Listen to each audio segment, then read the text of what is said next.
Bom, a nossa aula de hoje ela será inserida no módulo de hematologia do curso de interações medicamentosas na prática clínica, disponibilizado pela UFCA e será ministrado pela professora Jéssica Teixeira. Ela que é graduada em farmácia pela Universidade Federal da Paraíba, mestre em química pelo Programa de Pós-Graduação em Química da UFPB, com ênfase em Fisicoquímica, doutoranda em farmacologia pela UFPB na área de farmacologia cardiovascular. Possui experiência profissional em farmácia hospitalar, atuando como farmacêutica no Hospital Memorial São Francisco, no Hospital da Unimed e no Centro Paraibano de Oncologia. A gente gostaria de agradecer imensamente a disponibilidade e dizer que a senhora pode ficar à vontade para ministrar a aula. Tá bem, obrigada. Quero agradecer pelo convite que vocês fizeram. É um grande prazer estar participando desse curso que vocês estão desenvolvendo. Quero parabenizar pela atitude também, né? Uma coisa que é de primordial importância para a área médica, a questão das interações medicamentosas, da segurança na terapia farmacológica, e essa integração entre as profissões ela é muito interessante, né? Porque é ela que leva a uma prática clínica segura. De fato, um precisa do outro para conseguir complementar o tratamento do paciente, né? Então, vamos começar. Eu trouxe para vocês interações medicamentosas na prática clínica, a parte de hematologia. Inicialmente, eu tinha pensado em falar um pouco da imunohematologia, só que na imunohematologia, como ela trata apenas da questão dos antígenos eritrocitários, daquela coisa do COM, sistema BO, as anemias autoimunes, ela não tem muito medicamento envolvido, né? Os medicamentos, eles são quase todos sintomáticos, porque são doenças desenvolvidas geneticamente, então não tem um tratamento efetivo que seja curável, não é uma doença curável.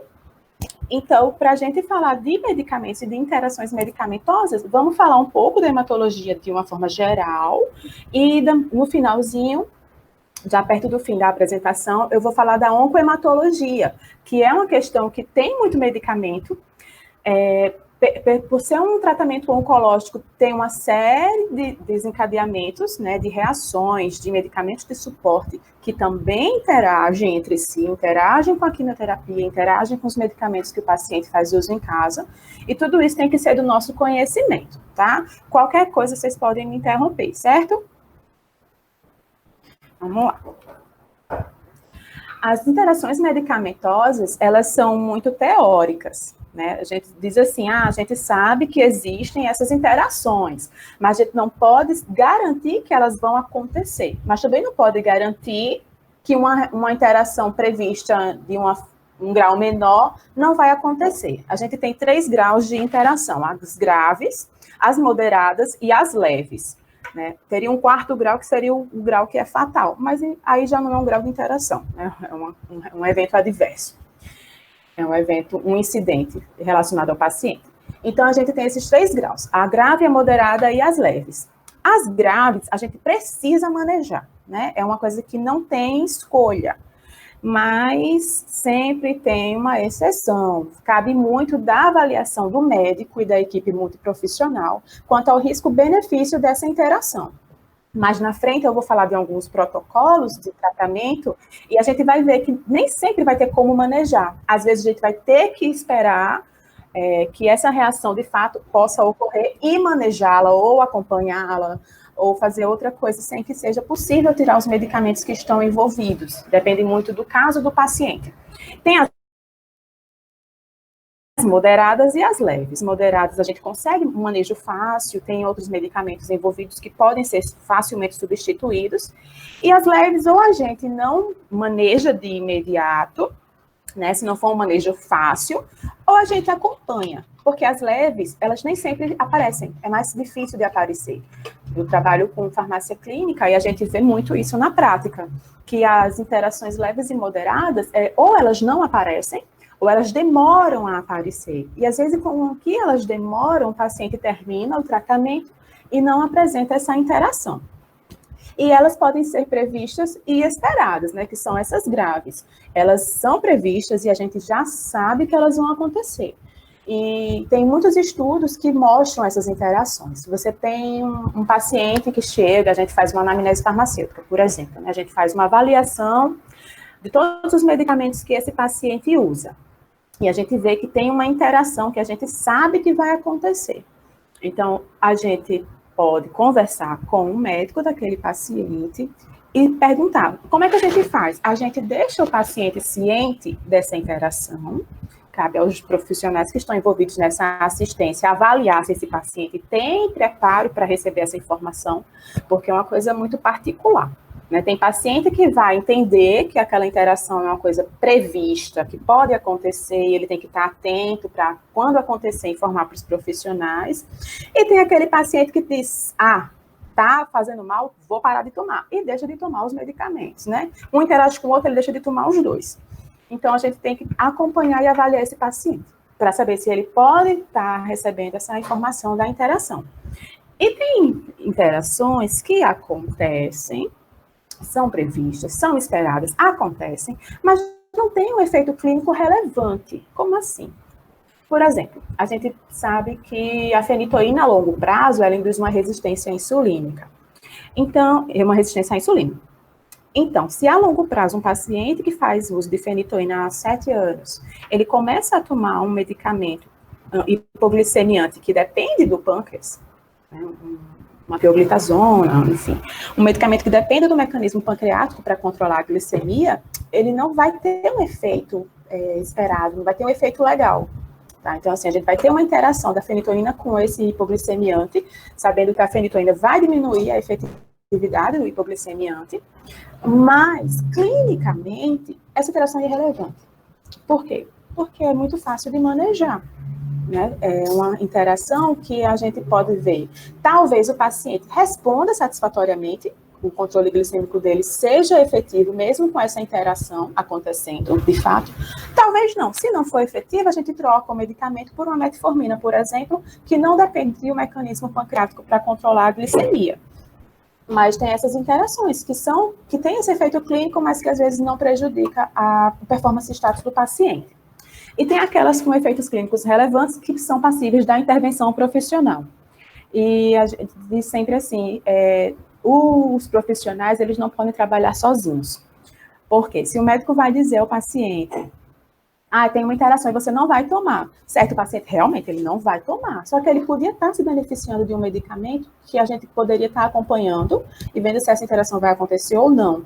Do que não estar tomando esse medicamento e a interação que podia nem acontecer e a gente não vai poder avaliar. Então, essa multiprofissionalidade, ela tem que estar extramuros. Né? A gente teve um caso, até trouxe aqui para vocês, um caso de uma paciente que ela foi fazer tratamento oncológico com a gente. Era uma paciente de 56 anos, que fazia fenitoína há 7 anos. Ela teve um AVC hemorrágico e, desde então, ela ficou usando essa fenitoína. Só que não era um medicamento do qual ela precisava. Né? Inicialmente, esse medicamento foi prescrito por medo de crises convulsivas depois do AVC. Só que aí ela perdeu o contato com o neurologista que estava acompanhando o caso dela, e não fez nenhum tipo de acompanhamento. Então, continuou repetindo a prescrição. Né? Ela continuou usando a fenitoína sem nenhum controle, sem nenhum acompanhamento profissional. Daí, quando ela chegou para a gente, para fazer o tratamento oncológico, ela foi avaliada, o médico dela, o oncologista, solicitou que a farmácia levantasse a questão das interações medicamentosas dela, e a gente viu que tinha essa fenitoína que ia interagir com o omeprazol que ela iria fazer uso durante o tratamento quimioterápico, né, como medicamento de suporte para proteger a mucosa gástrica, com a dexametasona, no protocolo de quimioterapia, antes da quimioterapia ser infundida no sangue do paciente, ele recebe um preparo com dexametasona e um antiemético. Nesse caso, a dexametasona ela não funciona como um anti-inflamatório, ela funciona potencializando a ação do antiemético. E aí a gente tem um exemplo de uma interação que é benéfica. Né? A gente, às vezes, vê muito a interação medicamentosa como algo que precisa ser evitado, que precisa ser manejado, que precisa ser previsto, mas, às vezes, essa interação ela é benéfica, ela é proposital. A interação da dexametasona com o Nalzedron, por exemplo, né, um antiemético que a gente usa bastante, a ondansetrona, é uma interação proposital. A dexa potencializa o efeito do Nalzedron no controle das náuseas, porque ela consegue agir no centro da náusea e inibe esse centro e diminui a ânsia de vômito. Então, a fenitoína ia interagir com a dexametasona diminuindo o efeito da DEXA, porque aumenta o clearance e a depuração do corticosteroide. E também interagir com um dos quimioterápicos do protocolo dela, que era a carboplatina.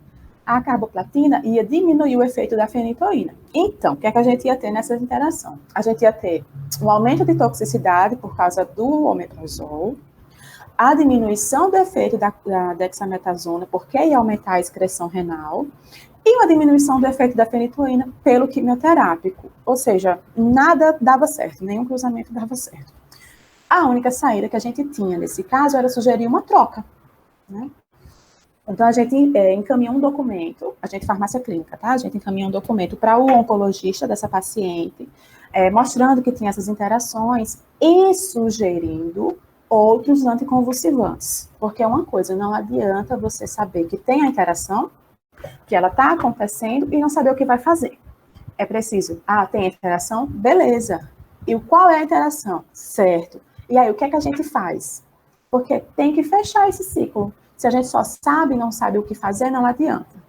Então, a gente sugeriu que ele pudesse avaliar essa necessidade de uso da fenitoína, já que faziam 7 anos que ela estava usando, estava com a glicemia de jejum elevada, provavelmente pelo aumento da resistência à insulina, e tinha outros anticonvulsivantes que não tinham essas interações. A gente sugeriu até o gabapentina, o topiramato e o valproato de sódio, que serviriam para o caso dela, né, já que ela não tinha crises convulsivas, era realmente uma coisa que talvez ela nem precisasse, e não ia ter essas interações. Então, a gente pediu para o oncologista autorizar que a paciente levasse esse documento para o neurologista.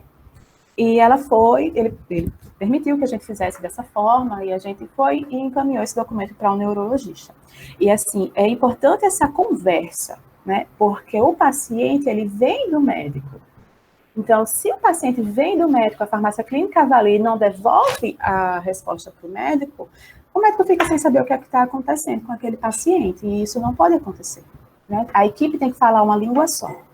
Então, a gente encaminhou esse documento para o neurologista, e a neurologista disse que não, de fato, ela não precisava dessa fenitoína, né? Então, resolveu todos os nossos problemas, ficou todo mundo feliz, alegre e satisfeito. E depois de um tempo, a gente continuou acompanhando essa paciente. 3 meses depois do desmame da fenitoína, a glicemia de jejum dela voltou ao normal, sem precisar de usar um hipoglicemiante, porque era, de fato, um efeito secundário à fenitoína, né, uma reação adversa. E a gente não teve nenhum outro tipo de problema, porque ela era uma paciente sem nenhuma comorbidade, né? Ela tinha um câncer, mas ela não tinha hipertensão, ela não tinha diabetes, então foi uma paciente meio fácil de manejar, né? A gente viu que a integração foi que proporcionou esse manejo. Aqui, a gente tem alguns tipos de interação. Não é só com os medicamentos, né, que ocorrem interações.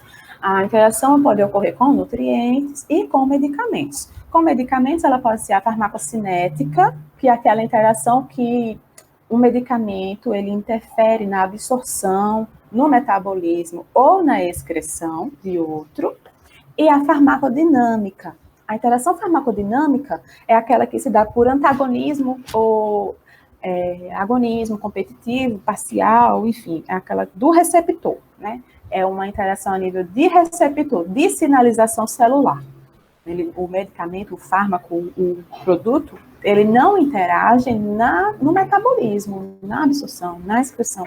Não é uma questão enzimática. Né? Uma chave para a gente entender muito isso é interação farmacocinética é quase sempre ligada à questão enzimática, do P450, a depuração renal, o clearance. E a farmacodinâmica é a nível de sinalização celular. Uma enzima que está envolvida na cascata de sinalização, uma proteína envolvida na recepção, nos sinais, na transmissão dos sinais. E tem a questão dos medicamentos e nutrientes, que muitas vezes ela é menosprezada. A gente tem um acompanhamento bem de perto dos pacientes que fazem uso de plantas medicinais, porque a gente tem um trabalho de conscientização. Né? Toda a equipe conhece esse trabalho, que as plantas, elas podem sim interagir, até mesmo com o tratamento oncológico daquele paciente. A gente, às vezes, tem uns pacientes que vêm com a cultura de usar fitoterápicos, de usar plantas medicinais, e a gente tenta não assustá-los, né? Porque se a gente diz assim, que a gente é contra usar plantas medicinais, então ele vai pensar logo, então eu não vou dizer nada do que eu tomo para ela. E não é bem assim. A gente tem que avaliar bem a cultura daquele paciente. Paciente que chega, um agrônomo. Não é, eu tenho uma horta, eu faço tudo medicamentos naturais, remédios naturais, eu não gosto de usar medicamentos industrializados. O que é que a gente vai fazer? A gente vai manejar todos os medicamentos que forem possíveis para ele fazer uso de remédios naturais. Sim, isso acontece. De forma que ele não seja prejudicado e que esses remédios naturais não interajam com o seu tratamento. Então, ele vai fazer uso seguro desses medicamentos, desses remédios naturais. E as interações farmacocinéticas ou metabólicas, elas alteram a biodisponibilidade dos medicamentos, principalmente os medicamentos orais, altera a ligação às proteínas plasmáticas, que é a questão da distribuição, o metabolismo hepático, a excreção renal, tudo isso é farmacocinético. E a questão da indução e inibição das enzimas do P450. Os medicamentos que a gente tem bem conhecidos de interferir com a enzima P450 são os anticonvulsivantes, antipsicóticos, antimicrobianos e as plantas. As plantas, por exemplo, a erva de São João. Acho que todas as bulas de todos os medicamentos do universo, da galáxia, têm erva de São João. Ela é uma indutora de CYP3A4, e a CYP3A4 ela é responsável pelo metabolismo de uma gama de medicamentos. Então, ela vai aumentar o metabolismo desses medicamentos, diminuindo a biodisponibilidade dos mesmos, ou aumentando a biodisponibilidade caso seja um profármaco. Né? Se for um fármaco pronto para agir, se ele tiver esse metabolismo acelerado, ele vai ser excretado, porque o metabolismo do fármaco faz com que ele se torne mais suscetível à excreção. E o metabolismo de um profármaco, ele vai aumentar a atividade daquele medicamento. Então, se a enzima está induzindo o metabolismo, vai aumentar o efeito e pode aumentar também a toxicidade. Né? O paciente ele vai receber uma dose maior do que a terapêutica em um intervalo de tempo menor, porque ele vai estar com uma enzima aumentando o metabolismo. O hortelã. O hortelã é uma planta bem inocente, porém, ela é inibidora de CYP3A4, 2P19 e 1A2. Ou seja, ela vai interferir com 3 enzimas de citocromo P450. E isso gera uma série de interações. Os nossos pacientes, a gente já diz, faz uso de medicamentos orais de uso contínuo? Faz. Então, não toma chá de hortelã. Não come hortelã cru. Porque o hortelã no quibe, no hambúrguer, o hortelã cozido, frito, na receita, ele não tem esse potencial, porque ele está destituído de suas propriedades terapêuticas. Mas o hortelã, na forma de chá, o hortelã cru, ele está completo. Né? Então, ele vai ter essa capacidade de causar essa inibição enzimática. E vai sim interagir com os medicamentos. Outras plantas que temos é a cannabis, né? Quando o canabidiol foi liberado para uso terapêutico, a gente vibrou e se preocupou, porque a gente sabe que tem inúmeras propriedades terapêuticas, isso é incontestável. Mas o fato de ser liberado fez com que muitas pessoas tivessem acesso de forma irracional. E por que eu digo irracional? Porque a gente sabe que tem várias associações que fazem entrega desse medicamento, desse medicamento. É um remédio ainda, né? Não foi tecnicamente elaborado. Algumas apresentações. E a gente sabe que as pessoas distribuem entre si. Por exemplo, a gente tem paciente que chega dizendo, minha vizinha me deu um frasco, que ela pegou e eu tô tomando, eu tô gostando porque tá passando a minha dor. Então é claro que ela vai tomar, tá passando a dor dela.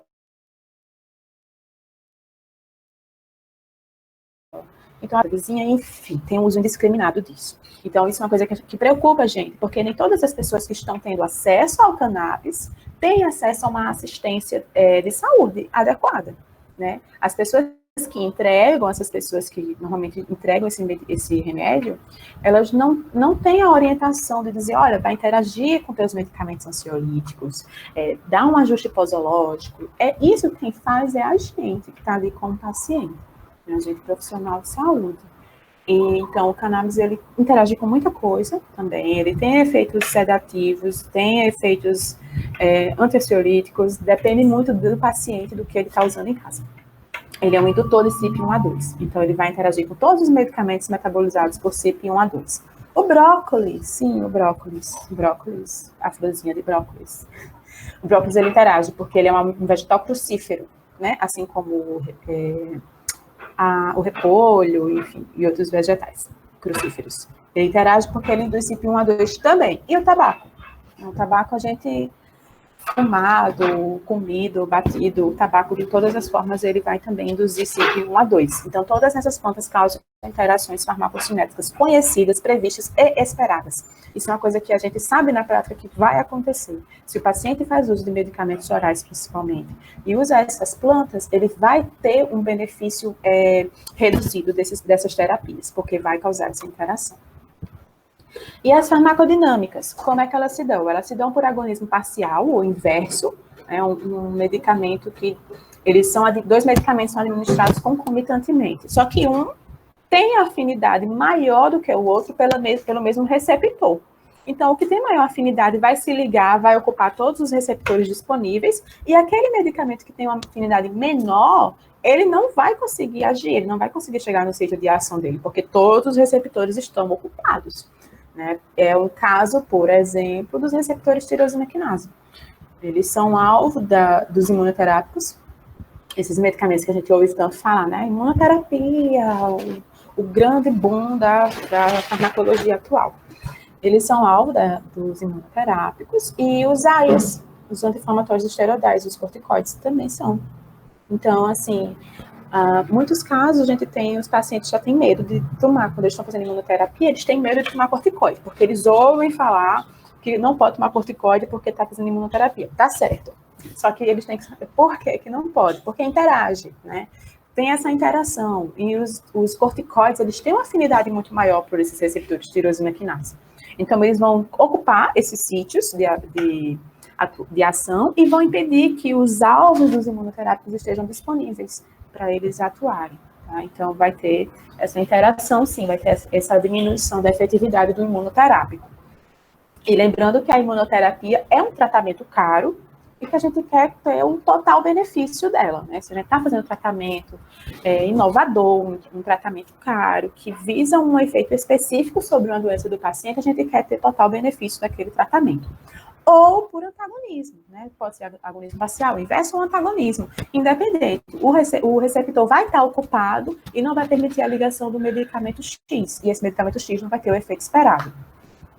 E também lembrando que tem alguns medicamentos que quando eles não conseguem se ligar no receptor, eles ficam rodando no nosso corpo e causando efeitos tóxicos, né? Efeitos adversos, porque eles não se ligam no receptor do qual eles têm afinidade para fazer a ação terapêutica, mas eles se ligam em outros que vão causar efeitos adversos. E como vai ter uma concentração maior desse medicamento disponível para esses receptores dos eventos adversos, essas reações vão ser muito mais intensas.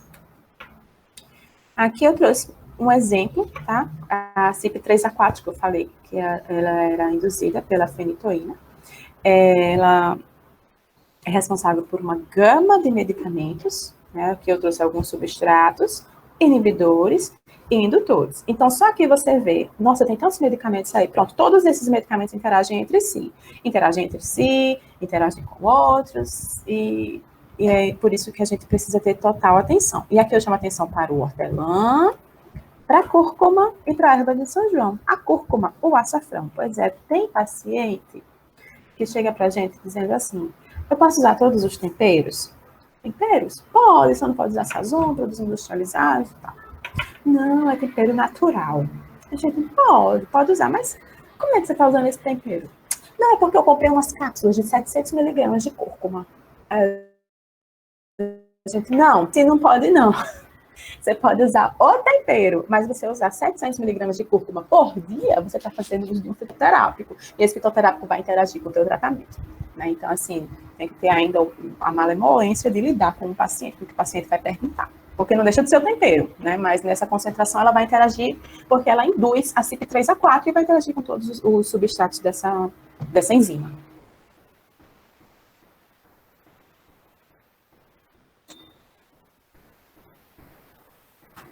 Aí aqui a gente vai começar, né, de fato, a questão da hematologia, que eu trouxe uma figura, a hematologia, ela está ligada à hemostasia. A hemostasia é o equilíbrio do sangue no nosso corpo, um equilíbrio que vai desde a hemorragia até o tampão plaquetário, passando pela hemostasia normal, pelo sangue fluido dentro dos vasos. A hemostasia ela se dá quando o sangue está fluido dentro dos vasos, fluido sem trombos, dentro dos vasos, sem lesões, causando hemorragias. Quando ocorre uma lesão no vaso sanguíneo, imediatamente é formado um tampão plaquetário. Esse tampão deve ser suficiente para resolver pequenas hemorragias. No entanto, essa resposta é uma hemostasia primária. Muitas vezes a hemostasia primária não dá conta de uma hemorragia maior, de uma lesão maior, por exemplo. Então, quando a hemostasia primária é acionada, que é a formação do tampão plaquetário, hemostasia primária só plaquetas, a resposta secundária é acionada também, porque a plaqueta ela libera o fator começa a liberar os fatores de coagulação, e esses fatores de coagulação vão induzir a resposta secundária, que é a hemostasia secundária. A hemostasia secundária, ela evita o ressangramento. Como assim? Lesou o vaso, a plaqueta foi lá e tampou. Tá legal, beleza. Só que só tem célula ali. É como um tecido fininho que está contendo uma coisa sob pressão constante. A gente sabe que nossa pressão 120 por 80, 130 por 100 milímetros de mercúrio. Então, essa pressão, ela continua naquele vaso lesado. Então, para evitar que aquele tampão plaquetário se rompa, uma hemostasia secundária é ativada para que seja formada a rede de fibrina. Né? Então, essa rede de fibrina vai lá naquele tecido fininho e dá uma argamassa de cimento. Então, assim, aquele tecido fininho vai ficar legal para aguentar a pressão no vaso sanguíneo e vai evitar que aquele vaso sangre novamente. Então, aqui tem a cascata de coagulação, né? Ela vai desde o início dos fatores e passa pela protrombina. Isso aqui é uma coisa que nem precisa falar, porque é muito visual, né? Um fator vai ativando o outro, até que a gente tenha a ligação covalente das fibrinas ligadas, cruzadas, formando a rede de fibrina. O interessante é saber que a gente tem como medir se essa cascata tá legal pelo tempo de protrombina, tempo de sangramento e pela a quantidade de fibrina presente no nosso sangue, né, formada depois desses tempos. E esses exames, tempo de protrombina, tempo de sangramento, são muito importantes para medir alguns tipos de interações, porque alguns tipos de interações levam a riscos de sangramento, riscos de coagulação, risco de trombose. Então, quando tem risco de trombose, a gente mede as plaquetas. A gente mede as plaquetas. A gente vê se as plaquetas estão legais, se estão altas, como é que está o tempo de sangramento. E se tem risco de sangramento, a gente mede tempo de sangramento e tempo de protrombina. Certo? Vamos lá.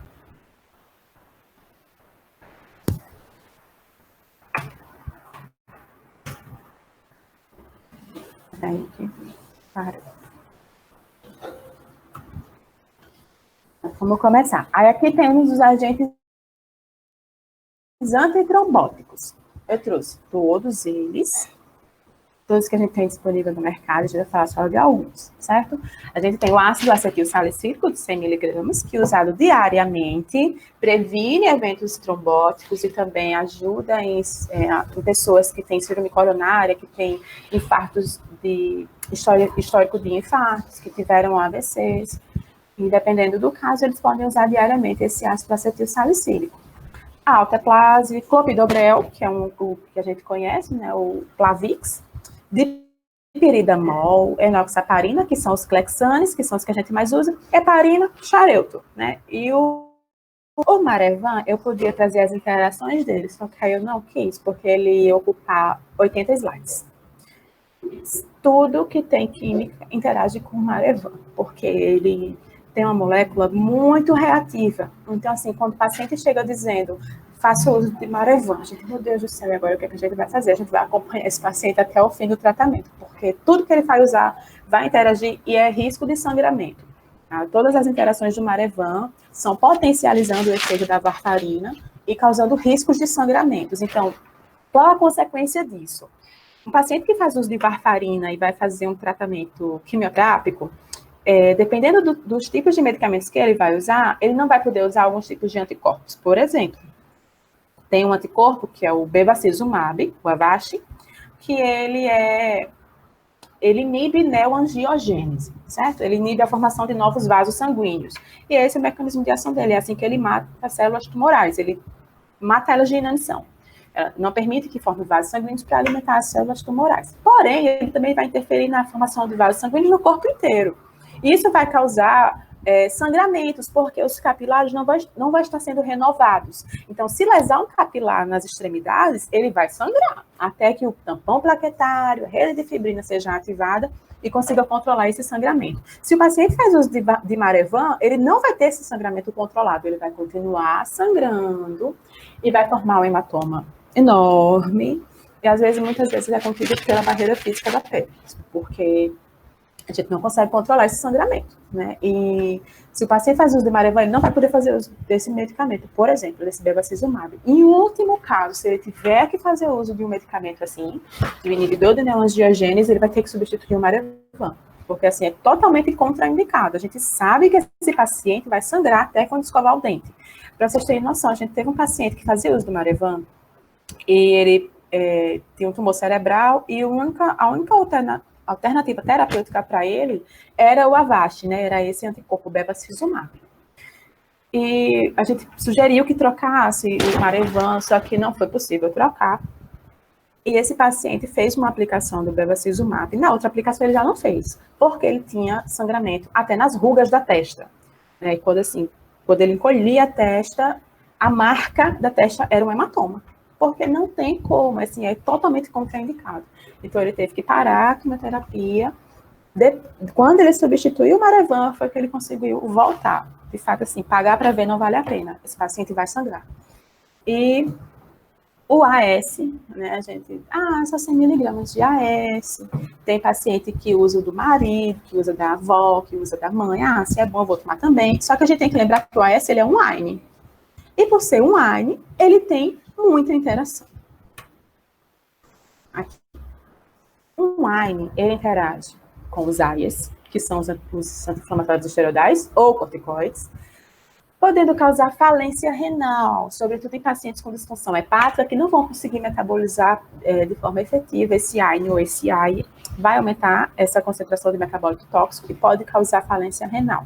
Além disso, vai aumentar o risco de sangramento e ulceração gastrointestinal. Por quê? Porque o que é que vai acontecer? Um AINE, ele inibe a COX, certo? A ciclooxigenase, ela é responsável pela produção de prostaglandinas. Além de ser responsável pelos leucotrienos, que são os mediadores inflamatórios, os quais a gente não quer que seja produzido para diminuir a inflamação e tudo mais, ela produz também as prostaglandinas. Ela também está lá na cascata das prostaglandinas. Se ela está inibida, essas prostaglandinas não vão ser produzidas. Então, a gente vai ter uma diminuição da síntese de prostaglandinas renais. Essas prostaglandinas renais são protetoras renais, assim como as gastroprotetoras, e vai também diminuir a síntese de prostaglandinas gastroprotetoras. E essa síntese, essa inibição, ela vai ser potencializada pelos corticoides.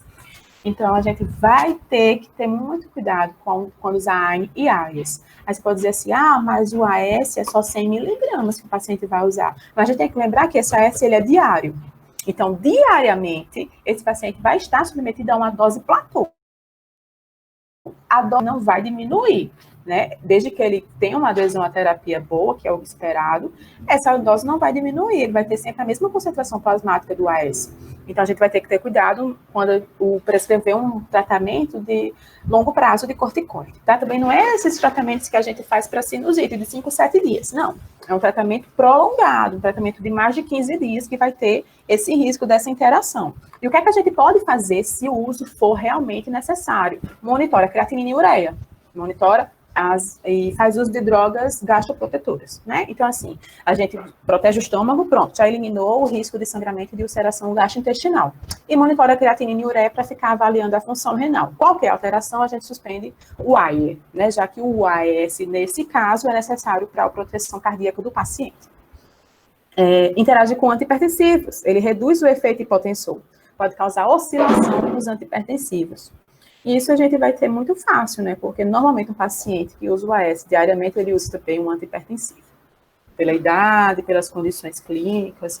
Por que isso vai acontecer? Porque por ser um AINE, ele aumenta a redução de sódio e água. Aí sim a gente vai ter uma redução menor, uma retenção menor por causa da dose, tá? Porque a dose de 100 miligramas diários não retém tanto sódio e água de uma vez só. É diferente de usar 500 miligramas de aspirina, por exemplo, né? Porque essa concentração vai causar uma retenção de sódio maior. Então, 100 miligramas vai causar uma retenção menor e vai oscilar menos essa pressão, dependendo da sensibilidade do paciente. No entanto, se o paciente começar a oscilar a pressão por causa do AS ou por causa da troca do antihipertensivo, a gente vai ter que fazer um ajuste de dose do antihipertensivo ou trocar o antihipertensivo e continuar monitorando oscilações de pressão arterial. E a gente também tem interação do AINE, do AS, com os inibidores da recaptação de serotonina e inibidores da recaptação de serotonina e noradrenalina, e os IMALs, né? Os inibidores da monoaminoxidase é bem parecido com o Marevan, eles interagem com tudo que é químico. E também com os antidepressivos tricíclicos. Qual é que é essa interação? Essa interação ela é muito importante porque ela acontece, certo? É um risco de sangramento intracraniano. O mecanismo envolvido é provavelmente a depressão da serotonina plaquetária por causa dos usos dos antidepressivos. Como assim? Se ele inibe a recaptação de serotonina, se ele inibe a degradação da serotonina, que é o caso dos inibidores da monoaminoxidase, se ele tem um mecanismo envolvido no aumento da serotonina neuronal, que é a questão dos antidepressivos tricíclicos, ele vai diminuir a serotonina plaquetária, porque ele vai mandar toda a serotonina lá para as sinapses neurais. Então, essa serotonina plaquetária, ela tem um mecanismo da manutenção da hemostasia. Então, se ela está diminuída nas plaquetas, a gente vai ter um risco de sangramento maior. E esse risco de sangramento acontece quando a gente tem 30 dias de tratamento dos antidepressivos. Então, o que é que a gente pode fazer? Ou não usar esses antidepressivos, né? A gente pode usar aqueles bimodais, que são mais caros, mas também são mais seguros, como o Brintellix, ou então usar outro cardioprotetor, né? Realmente, o uso concomitante ele é totalmente contraindicado. O Avastin, né, que foi até o exemplo que eu dei, o bevacizumab, ele aumenta o risco de sangramento com o AINE se o paciente faz uso de AS infantil, do ácido acetilsalicílico 100 miligramas, e vai fazer o bevacizumab, a gente vai acompanhar o sangramento desse paciente. A gente vai pedir pelo menos uma vez por semana, dependendo do protocolo. Como assim? O bevacizumab, ele pode ser usado de 15 em 15 dias, ou ele pode ser usado a cada 21 dias, depende da dose. Uma dose de 15 dias seria 500 miligramas. E uma dose de 21 dias seria 800 miligramas. Então, a dose de 21 dias termina sendo mais perigosa, tá? Porque a gente tem um período maior de risco de sangramento. Então, esse paciente ele vai ter que ter esse tempo de sangramento monitorado. Tempo de sangramento, tempo de protrombina. Com a ciclofosfamida, que é um quimioterápico também, pode acontecer retenção hídrica. Isso aí já é uma interação leve, né? A gente já tem um manejo melhor dessa questão. Porque o ANI, ele aumenta a secreção do hormônio antidiurético. E isso vai acontecer principalmente com a indometacina. Então, assim, com o AS, é uma reação esperada, uma reação prevista, porém não esperada. Se acontecer, é uma coisa mais rara. E o ginkgo, ele interage com todos os AINES, tá? Então, assim, como não é um medicamento usado, não é porque é um fitoterápico, não é um medicamento usado para tratar uma doença específica, suspende o ginkgo. Ele inibe o fator de ativação plaquetária, impedindo a coagulação e a agregação. Então, a gente tem um AINE, o AS, 100 miligramas, que age de forma antitrombótica, impedindo a coagulação e a agregação plaquetária, somado ao efeito do ginkgo de ativar, de inibir o fator de ativação plaquetária também. Então, a gente vai ter risco de sangramento de acidentes hemorrágicos intracerebrais. Suspende o ginkgo. É um risco desnecessário. A espironolactona, a gente tem interação de nefrotoxicidade por precipitação da espironolactona nos ductos renais, porque reduz a síntese de prostaglandina renal e induz o hipoaldosteronismo. A gente precisa monitorar a função renal e a pressão arterial sistêmica se não puder trocar a espironolactona. O preferível é trocar a espironolactona, né? Porque para controlar a pressão, para a questão de hormonal, a gente tem outras alternativas. Então, a melhor opção é trocar a espironolactona. O pemetrexed, ele é um antineoplásico que interage com o AS infantil de forma que aumenta a toxicidade do pemetrexed, incluindo mielossupressão, toxicidade renal, toxicidade hepática. O clearance do pemetrexed é diminuído pela interação com o AS. Então, a gente precisa evitar AINES com meia-vida curta, 2 dias antes, 2 dias após a administração do pemetrexed. Evitar AINES com meia-vida longa, 5 dias antes, 5 dias após a administração do pemetrexed. Porém, O AS ele vai ser usado diariamente por esse paciente. O que é que a gente pode fazer, então? A gente sabendo que esse paciente vai ter essa reação, é uma reação prevista e esperada, e a gente vai enfatizar no manejo dessas reações. Por quê? Quais vão ser essas reações, principalmente? O que é que a gente observa na prática? Náusea, diarreia, mielossupressão. Esse paciente pode ter uma anemia, pode ter uma neutropenia. Nessa neutropenia, pode desenvolver uma neutropenia febril, né? Que vai ser necessária internação, toda uma coisa assim, exposição do paciente ao regime hospitalar. Imagina agora, nesse tempo de pandemia, a gente expor um paciente ao regime hospitalar por causa de uma interação prevista e esperada, a gente podendo fazer o manejo, né?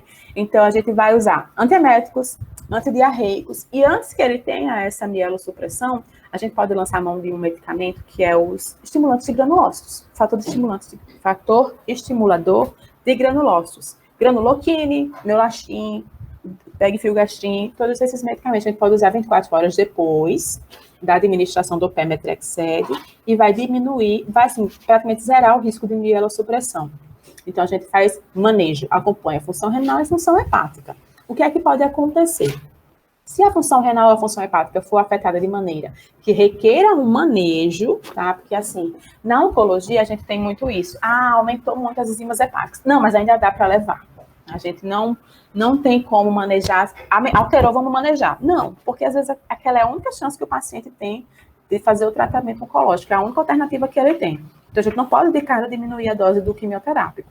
Mas, se essa função renal começar a piorar, a função hepática começar a piorar, maneja a dose, e a gente pode reduzir a dose do medicamento quimioterápico e manter o mesmo benefício terapêutico, já que a função hepática está comprometida e já que a função renal está comprometida, tá? Se a gente diminuísse essa dose com a função renal e a função hepática em perfeito estado, ela ia ser uma subdose, tá? Então, a gente tem que realmente acompanhar esse paciente.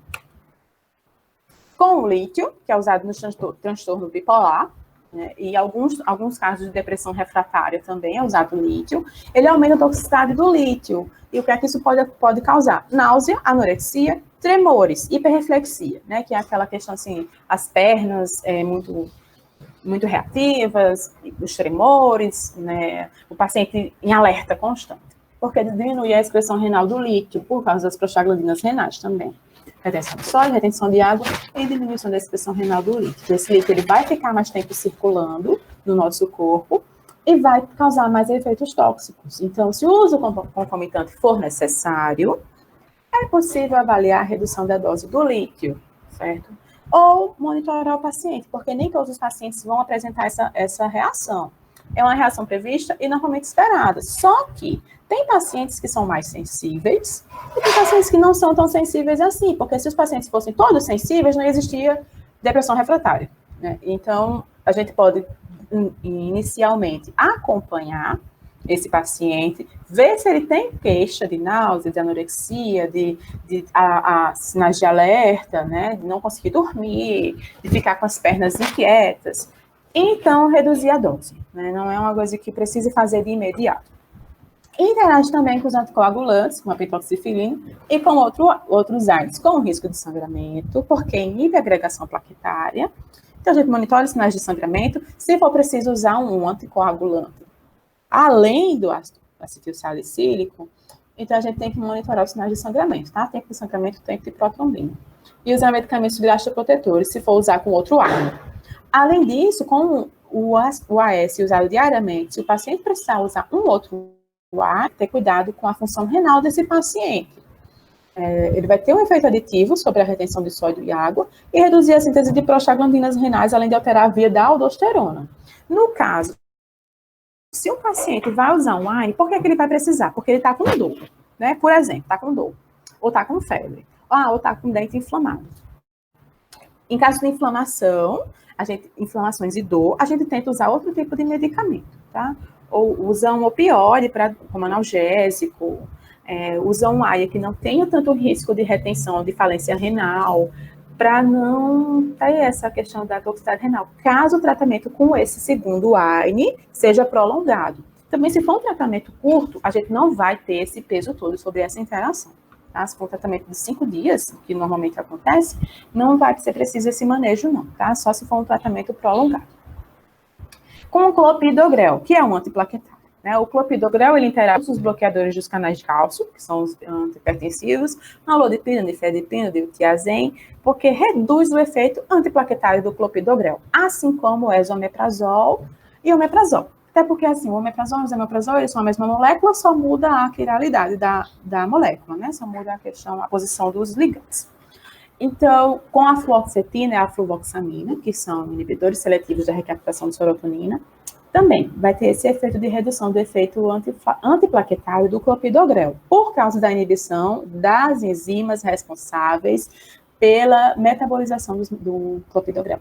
CYP3A, CYP2C19, tá? Então, essa inibição vai fazer com que o metabolismo do clopidogrel seja afetado, de forma que o metabólito ativo do clopidogrel não vai ser produzido, porque a enzima que iria metabolizar o clopidogrel ao seu metabólito ativo vai estar inibida. Então, a gente vai ter uma redução do efeito antiplaquetário do medicamento. O que a gente pode fazer? No caso dos bloqueadores dos canais de cálcio, a gente vê na prática que a adição de xilostazol reduz essa inibição. Então, precisa usar uma nalodipina, difedipina, diltiazem junto com o clopidogrel, adiciona um xilostazol, né? Além de ter o efeito de proteção dos vasos, vai diminuir essa interação. Quanto ao omeprazol, esomeprazol, a gente não vê essa mesma interação com pantoprazol, com dexlante, com lansoprazol. No entanto, a gente sabe que esses outros medicamentos são mais caros. Se o paciente não tem como lançar mão do uso de outros protetores gástricos, se precisa usar o omeprazol, que é um medicamento mais de baixo custo, a gente faz um ajuste posológico. Como assim? Dá um intervalo da administração desses medicamentos de pelo menos 12 horas, porque aí a gente não tem essa interação. A gente vai ter toda a metabolização do omeprazol concluída até que o clopidogrel possa ser utilizado. Tá? Então, usa o omeprazol logo cedo, em jejum, e depois, lá de 13 horas, 12 horas depois, usa o clopidogrel. A gente vai desclassificar essa interação com um manejo mais simples.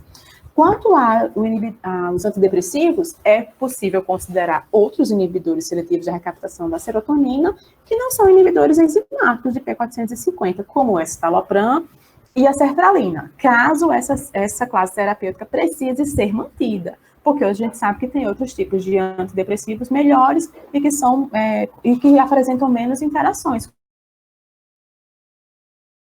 como os inibidores de recaptação de serotonina e noradrenalina. A desvenlafaxina, o citalopram e a venlafaxina, pelo contrário, ela tem risco de sangramento. Então, a gente precisa monitorar sinais de sangramento, porque reduz a serotonina plaquetária, né? Então, a gente tem que ter cuidado, que a gente pode usar duloxetina, por exemplo, ela não vai ter essa interação com o clopidogrel. E o Brintellix também. Né? Eu não lembro qual o fármaco do Brintellix, mas ele é um antidepressivo bimodal. Os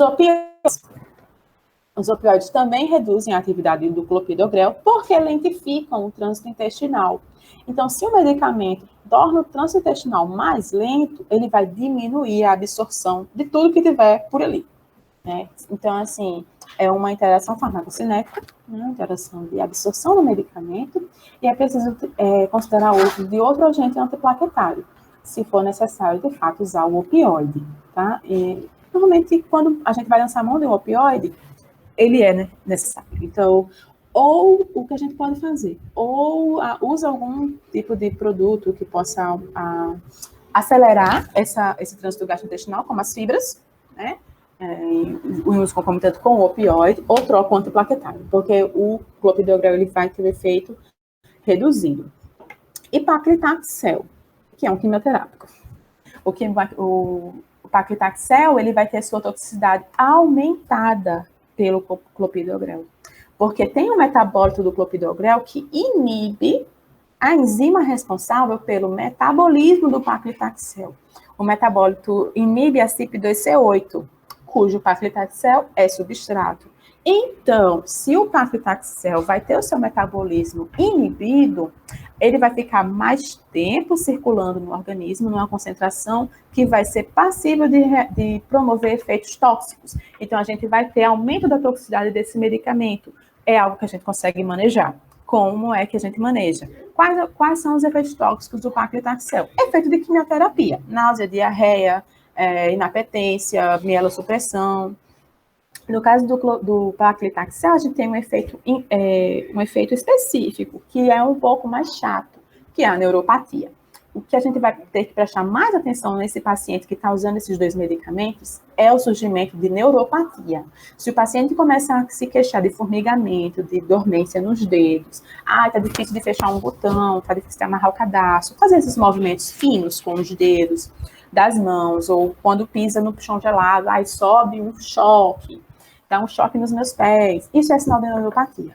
Então, a gente tem que cuidar dessa neuropatia assim que ela aparece. Ou reduz a dose do paclitaxel, ou troca o antiplaquetário. Fora essa reação, a gente consegue manejar com um antiemético, um antidiarreico e o pegfilgrastim, ou estimulador de colônia. Os medicamentos antihemorrágicos. Os antihemorrágicos, eles são quase todos muito tranquilos, tá? O que a gente mais tem em interação é o ácido tranexâmico e a fitomenadiona, que é a vitamina K. A gente tem esse fibrinogênio, a trombina, que é uma esponja que é usada em cirurgias, né, para acontecer hemorragias durante atos cirúrgicos. E também tem o ácido epsilon-aminocapróico, que não é muito utilizado na prática clínica convencional, né? Não é uma coisa que os pacientes chegam dizendo que faz uso. Eles fazem uso mais do ácido tranexâmico, que é o transamin, e da vitamina K, que é canaquion. O nome comercial é canaquion. Sempre que eu lembrar do nome comercial, eu vou falar, porque a gente vai aprendendo sobre esses nomes, sobre os princípios ativos na graduação, só que aí quando a gente chega no mercado de trabalho, ninguém fala pelos princípios ativos, né? Então, a gente termina tendo que aprender alguns medicamentos pelo nome comercial mesmo. Por isso que às vezes eu falo não comercial, mas não é propaganda, tá? Não tem ninguém, nenhum laboratório está me sustentando. Eu só falo mesmo por questão de hábito e também para ir familiarizando esses nomes. O ácido tranexâmico, ele interage, olha só que legal, com anticoncepcionais. Não, ele não aumenta o risco de gravidez. Ele só aumenta o risco de trombose. Então, assim, ele aumenta o risco de eventos tromboembólicos, tanto de tromboses de veias profundas, como de formação de êmbolo pulmonar. Então, principalmente em mulheres obesas, fumantes e maiores do que 35 anos. Só que esse, principalmente, não tira o risco das pacientes mais jovens. Tá? Então, o uso concomitante é completamente contraindicado. Só que o que é que a gente tem? A gente tem muito. Acho que vocês vão saber o que é que eu estou falando. Paciente que usa anticoncepcional e que fica com sangramento na época menstrual, ou sangramentos intensos durante o mês inteiro, ou que de repente começa a sangrar desesperadamente. Isso é uma coisa muito comum dos anticoncepcionais. E o que é que a gente usa para conter sangramento? Ácido tranexâmico. E o que é que o ácido tranexâmico causa? Risco de trombose. Então, é uma coisa fácil de acontecer. Se essa paciente usa um anticoncepcional e está tomando o ácido tranexâmico, ela tem que prestar atenção nos sinais que o corpo dela dá. Sentir uma dor, sentir um incômodo, sentir qualquer coisa diferente, tem que procurar um atendimento médico, porque pode ser uma trombose. A gente não pode menosprezar os pequenos sintomas, tá? O ácido tranexâmico também interage com a tretinoína. Como assim? A tretinoína?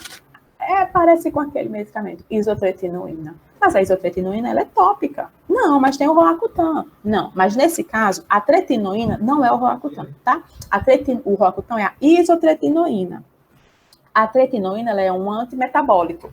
Ela é um medicamento usado para tratar câncer hematológico. Então, principalmente no primeiro mês de tratamento com a tretinoína, o ácido tranexâmico vai aumentar o risco de eventos tromboembólicos. Então, ou evita esses 30 dias de iniciar o tratamento oncológico com a tretinoína, de usar o ácido tranexâmico, ou monitora, tá? Monitora o tempo de sangramento, monitora o número de plaquetas, para que seja evitado ou acompanhado esse risco de trombose. Com a clorpromazina, o ácido tranexâmico, ele aumenta o risco de sangramento, né? A clorpromazina. Por quê? A clorpromazina sozinha, ela já aumenta o tempo de sangramento, né? Aquele exame lá que eu falei no começo. Fura o dedinho, vê lá, fura o lóbulo da orelha e vê quanto tempo que demora para coagular. Vai demorar mais a coagular com o uso da clorpromazina. Então, se a clorpromazina vai ser usada em conjunto com ácido tranexâmico, ela pode interferir na atividade antifibrinolítica do transamin. Então, vai ter um risco de sangramento maior. A gente vai ter que atentar para o tempo de sangramento e o tempo de protrombina. A vitamina K, ela poderia passar despercebida se não fosse o Marevan. A varfarina. A varfarina aumenta o risco de sangramento, porque flutua o tempo de sangramento da varfarina. A varfarina sozinha já aumenta o tempo de sangramento. Junto com a vitamina K, esse tempo de sangramento pode se tornar ainda maior, tá? Então, monitora com o exame também. Antianêmicos. Antianêmicos, a gente tem o ácido fólico, que é muito utilizado nas gestantes, em pacientes oncológicos, pacientes imunossuprimidos. A eritropoetina humana, né, que é muito utilizada em pacientes HIV positivos, em anemia mais severas, anemias oncológicas, né, secundárias ao câncer. E os ferros, sulfato ferroso, zacarato hidróxido de ferro, e a vitamina B12, que é a cianocobalamina. Como é que a vitamina B12 é antianêmica? A vitamina B12 ela é um substrato medular. A medula, para produzir as hemácias, ela utiliza a vitamina B12. Então, termina que a vitamina B12 é antianêmico por causa disso. Nem todas as anemias vão ter carência de vitamina B12, tá? Tem uma anemia específica, que vai precisar dessa vitamina para sanar a anemia. O sulfato ferroso, ele interage apenas com todos os antirretrovirais. Medicamentos utilizados para tratar o HIV. Por quê? Porque ele diminui a efetividade do antirretroviral. Então, é muito fácil ter um paciente HIV positivo que tem anemia. É uma coisa normal, né? É algo que casualmente acontece com um paciente HIV positivo, ele tem anemia. E se eu usar sulfato ferroso, que é inclusive um medicamento dado pelo SUS, que o paciente vai ter fácil acesso, ele vai ter uma diminuição da efetividade do antirretroviral dele. Ele pode ter um aumento da carga viral, porque o medicamento que ele toma vai ter a efetividade diminuída. E por que isso? Porque por ser um cátion, né, por ser um medicamento que vai ser absorvido na forma catiônica, vai ser absorvido não, que vai estar na forma catiônica, ele vai diminuir a acidez do estômago. E quando ele diminui a acidez do estômago, ele vai reduzir a absorção dos antirretrovirais. E olha, eu digo, se ele reduz a acidez do estômago, ele não vai reduzir só a absorção de antirretrovirais. Ele vai reduzir a absorção de antifúngicos, de alguns antimicrobianos, de alguns outros medicamentos que precisam do pH baixo do estômago para serem absorvidos de uma forma melhor, tá? Então ele não vai poder usar de jeito nenhum. Não, não é isso. Até porque a porção inicial do intestino ainda é ácida. Bem ali na transição do estômago para o intestino, ainda tem uma acidez que até a absorção às vezes é maior do que no estômago. Então vai haver absorção sim, só que vai ser reduzida, porque todo o ambiente do estômago não vai ter absorção. Então é preciso considerar suplementos não catiônicos, né, como o sacarato de hidróxido férrico, por exemplo, ele não é catiônico, então ele pode ser usado tranquilamente. Ou fazer um ajuste posológico, porque da mesma forma lá que o omeprazol, o sulfato ferroso, ele tem um acesso mais fácil, é um medicamento de baixo custo, que é dado pelo SUS. Então, nem sempre vai ter o sacarato de hidróxido férrico para todos os pacientes. A gente tem que pensar de uma forma ampla, né? Às vezes a nossa realidade não é a realidade dos pacientes, então é diferente. Se o paciente não pode usar o sulfato ferroso ou não pode usar o sacarato de hidróxido férrico, porque ele não tem condição, vamos fazer um ajuste posológico. É só dar um intervalo de mais de 2 horas entre a administração do antirretroviral e do sulfato ferroso, tá? O ácido fólico, ele interage com chá verde e chá preto, principalmente em mulheres grávidas. Primeiro, mulher grávida não tem que tomar chá preto e chá verde.